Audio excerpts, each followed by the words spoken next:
You might remember just a few weeks ago, the governor said he had not yet made a decision on whether to keep or remove Dr. Greene as health commissioner. Today we are learning he is staying right in place. But as you mentioned, not everyone is thrilled about it.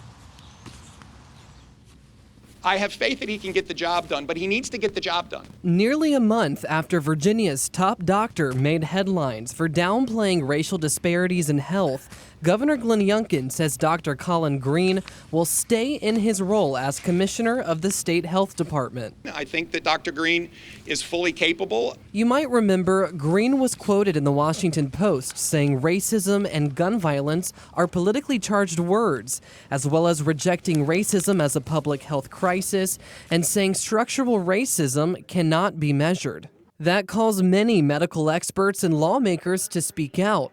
Some even called for his removal. So 3 weeks ago, CBS 6 asked Youngkin, who appointed Greene, if he would remove him, but he wasn't sure. I have not made a decision with Dr. Greene. And now that we're following up, the governor claims he's always stood by the commissioner. I was actually pretty clear that we're going to support Dr. Greene. The governor did not give us anything conclusive. Democratic delegate Lamont Bagby says black legislators called for a meeting with Governor Youngkin last week to discuss their concerns with Greene's language. Dr. Greene wasn't speaking for Dr. Greene, he was speaking for the governor.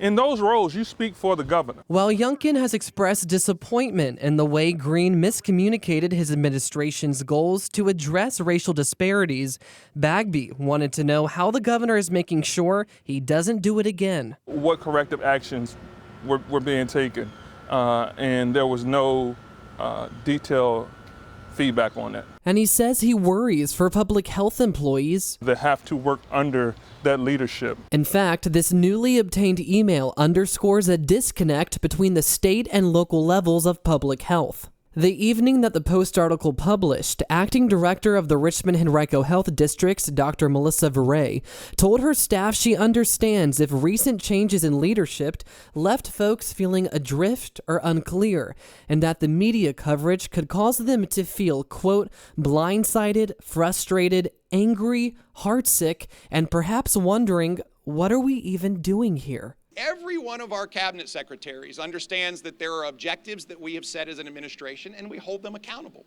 And that's my job as governor. And so we're supporting Dr. Greene. He can get this done. If he can't get it done, then that may change. I did reach out to Dr. Greene for a comment on this story, but he declined. Working for you in Richmond, I'm Tyler Lane, CBS 6 News. Thank you, Tyler. Some troubling economic numbers out today. America's inflation surge continues. Consumer prices going up by more than 9% from a year ago.